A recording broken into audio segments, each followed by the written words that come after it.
Yes. ఏదైతే కోల్కతాలో జరిగినటువంటి ఘటన, అత్యాచార ఘటన ఉందో దేశం మొత్తం కూడా తలదించుకునేటువంటి ఒక పరిస్థితి నెలకొందని చెప్పుకోవాలి.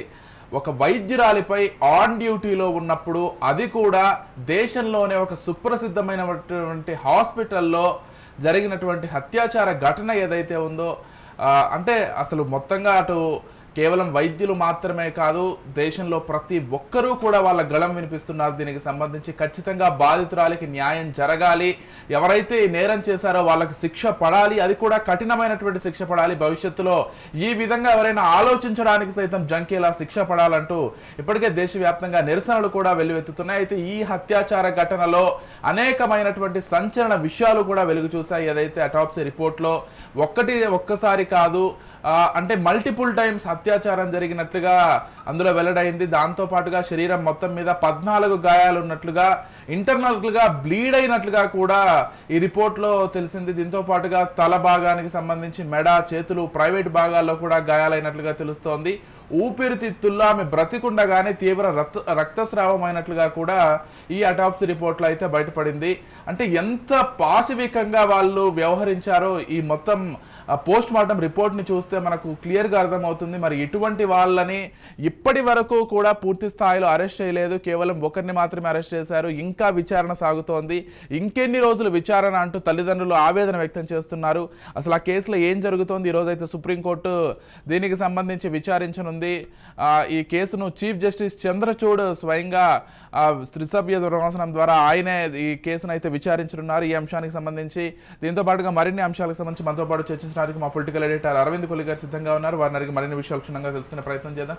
గుడ్ మార్నింగ్ అరవింద్ గారు. విజయ్, అంటే పాశవికము అంటే మాట్లాడుకోవడానికి కూడా ఇబ్బంది, ఇవన్నీ చాలా చిన్న పదాలు. నిజానికి ఘటనకు సంబంధించినటువంటి విషయాలు ఆలోచిస్తే ఆ అమ్మాయికి సంబంధించినటువంటి వ్యధ, అమ్మాయి పడినటువంటి టార్చరు, చివరికి చనిపోయే ముందు కూడా అమ్మాయిని అత్యాచారం చేశారు అనేటటువంటి వార్తలు నిజంగానే మాటలు కూడా రాని పరిస్థితి. దాన్ని ఎట్లా వివరించాలి, దాని గురించి ఎట్లా మాట్లాడాలి అనేటువంటి పరిస్థితి ఉంది.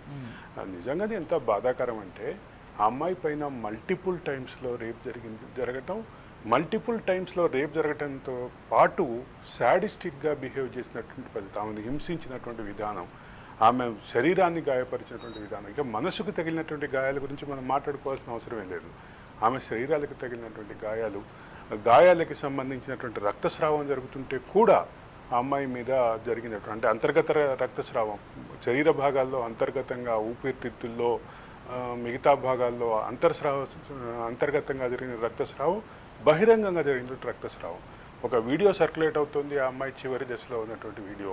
ఆ వీడియో చూస్తే ఆ అమ్మాయి గొంతు కట్ అయిపోయి బాధతోటి విలవిల్లాడుతూ ఏడుస్తున్నటువంటి పరిస్థితి ఉంది. చనిపోయే ముందు జరిగినటువంటి పరిస్థితి ఆ ఘటనకు సంబంధించినటువంటి వీడియో అది. అయితే ఇక్కడ ఒక ప్రధాన నిందితుడికి సంబంధించిన ఆరోపణ ఎదుర్కొన్న ప్రధాన నిందితుడికి సంబంధించిన అరెస్ట్ జరిగింది.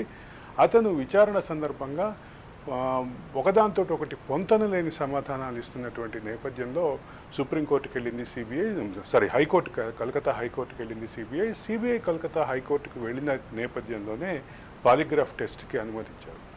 పాలిగ్రాఫ్ టెస్ట్ అంటే ఏంటి అనేది జనరల్గానే మనం పాలిగ్రాఫ్ టెస్ట్ అంటే అది ఒక లై డిటెక్టర్ టెస్ట్ అనే జనరల్ కన్క్లూజన్లో ఉంటాం.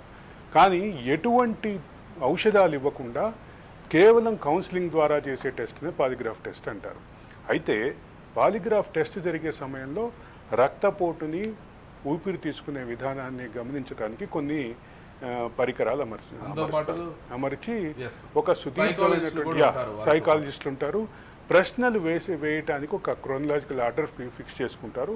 ఆ క్రమంలో వాళ్ళు ప్రశ్నలు సంధిస్తుంటే వచ్చేటటువంటి సమాధానాల ఆధారంగా అంటే శరీరం స్పందించే విధానం, శరీరం స్పందనల్ని రికార్డు చేసేటటువంటి మెషిన్లు, ఇదే ప్రధానమైనటువంటి పాత్ర పోషిస్తాయి పాలిగ్రాఫ్ టెస్ట్లో. పాలిగ్రాఫ్ టెస్ట్ అని జనరల్గా మనకి పాలిగ్రాఫ్ టెస్ట్ అనగానే లై డిటెక్టర్ టెస్ట్ అనుకునేటటువంటి భావం అయితే మనలో ఉంది కాబట్టి చెప్తున్నా. ఆ రకమైనటువంటి టెస్ట్ జరిగే క్రమంలో అంటే నిందితుల యొక్క స్పందనలు, వాళ్ళ బాడీ స్పందించే విధానం, వాళ్ళ హృదయం స్పందించే విధానం, వీటన్నిటినీ పారామీటర్గా తీసుకొని ఈ జరిగేటటువంటి మార్పులను అబ్జర్వ్ చేస్తూ చేసేటటువంటి ఈ ప్రక్రియ ఏదైతే ఉందో దీన్ని పాలిగ్రాఫ్ టెస్ట్ అంటారు. పాలిగ్రాఫ్ టెస్ట్ ఆధారంగా ఆ, కొంత క్లారిటీ వస్తాయని భావిస్తున్నప్పటికీ, మరోవైపు ఏదైతే ప్రిన్సిపల్ ఉన్నారో ప్రిన్సిపల్ చుట్టూ కూడా అనేక ఆరోపణలు తిరుగుతున్నాయి. ప్రిన్సిపల్ ఆర్జికర్ మెడికల్ కాలేజ్ నుంచి బయటికి వెళ్ళి వివిధ మెడికల్ కాలేజీలో పనిచేసినప్పటికీ మళ్ళీ ఆర్జికర్ మెడికల్ కాలేజ్కి ప్రిన్సిపల్గా రావాలని ఏదో టార్గెట్ పెట్టుకున్నారు. దాని వెనక ఉన్నటువంటి కారణాలు, దాని వెనక ఉన్నటువంటి ఉద్దేశాలు, వీటన్నిటిని పరిశీలించాలి అనేటటువంటి చర్చ అయితే మాత్రం జరుగుతుంది. ఏమైనా ఒకటి మాత్రం ఈ విషయం మాట్లాడాలంటేనే బాధేస్తుంది. ఈ విషయంలో ఆ అమ్మాయి పడినటువంటి టార్చరు, ఆ అమ్మాయి టార్చర్లో ఎదుర్కొన్నటువంటి క్రమం, అదే సందర్భంలో నిందితుల యొక్క అంటే క్రిమినల్ మెంటాలిటీ, సాడిస్టిక్ మెంటాలిటీ కూడా క్లియర్గా కనిపిస్తుంది. మళ్ళీ వాటిని వీడియోలు తీయటం, ఆ వీడియోని వాళ్ళే బహిరంగపరచడం ద్వారా వాళ్ళు ఏ రకమైనటువంటి క్రిమినల్ అండ్ సాడిస్టిక్ మెంటాలిటీతో ఉన్నారు అనేటటువంటిదే కనిపిస్తోంది. ఏదేమైనా ఇది ఒక విస్తృతంగా దేశవ్యాప్తంగా దేశమంతా స్పందించాల్సినటువంటి ఘటన అయితే, ఈ అంశాన్ని కేవలం రాజకీయాలకు పరిమితం చేసి మోడీ అనుకూల టీము దీదీని టార్గెట్ చేయటం, దీదీ అనుకూల టీము మోడీని టార్గెట్ చేయటం, ఈ మొత్తం రాజకీయాల రంగు పులుముకోకుండా ఒక కేసు అంటే రాజకీయ రంగు పులిమి మరింత దిగజారుతున్నారేమో అనిపిస్తుంది. అంటే ఒక మాట చెప్పక తప్పదేమో, ఆ మాట కూడా చెప్పడానికి బాధేస్తుంది. ఆ క్రిమినల్స్ వాళ్ళ శాడిస్టులకి సంబంధించినటువంటి సరిసమానమైనటువంటి మనస్తత్వంగానే చూస్తాను నేను దీన్ని. రాజకీయ రంగు పులిమి పొలిటికల్ అడ్వాంటేజ్ తీసుకునేటటువంటి ఆలోచనని, ప్రయత్నాన్ని మాత్రం నేనైతే మాత్రం అట్లాగే చూస్తాను. సమాజం కూడా అట్లాగే చూడాల్సినటువంటి అవసరం అయితే ఉందని నేను భావిస్తాను. ఖచ్చితంగా. కాకపోతే మమతా విషయంలో ఆమె ర్యాలీ చేయకుండా దీనికి సంబంధించి విచారణ మరింత వేగవంతం చేసే విధంగా ఏదైనా చేస్తుంటే బాగుండేదనేటువంటి అభిప్రాయం అయితే ఖచ్చితంగా వినిపిస్తోంది. ఒక ముఖ్యమంత్రి ర్యాలీ చేయడం ఏంటి అనేటువంటి అభిప్రాయం ఇక్కడ ప్రధానమైనటువంటి, నేను ఇంకా దీనికి సంబంధించి నిర్భయ ఘటనని నేను ప్రస్తావిస్తాను. నిర్భయ ఘటనలో అప్పుడు కూడా మహిళా ముఖ్యమంత్రి ఉన్నారు, కాంగ్రెస్ మహిళా ముఖ్యమంత్రి షీలా దీక్షిత్ ఢిల్లీలో ముఖ్యమంత్రిగా ఉన్న కాలంలో జరిగినటువంటి ఈ ఘటనని, నిర్భయ ఘటనని ప్రాతిపదికగా తీసుకుని దాంతో పోల్చి చూస్తే మాత్రం అదే రకమైనటువంటి భావం, అదే రకమైనటువంటి పరిస్థితిలో కనిపించినప్పటికీ ఒకటైతే క్లియర్, ఇది రాజకీయాలకు అతీతంగా సమాజం స్పందించాల్సినటువంటి సబ్జెక్టు. సమాజం దీని పట్ల స్పందిస్తున్నటువంటి తీరు అమోఘంగా ఉంది. సమాజం చాలా బాగా స్పందిస్తోంది.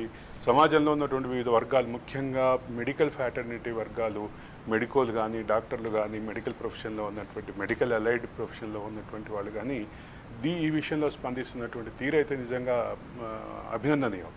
కానీ ఇక్కడ దీని మొత్తాన్ని రాజకీయ రంగు పులవటం మాత్రమే, నేను రాజకీయ రంగు పొలుముతున్నటువంటి వ్యక్తుల మనస్తత్వాన్ని ఆ క్రిమినల్స్ మనస్తత్వంతో పోల్చి చూసి వాళ్ళిద్దరికి సమానమైనటువంటి మానసిక దౌర్బల్యం ఉందని మాత్రమే వ్యాఖ్యానించదలుచుకున్నాను.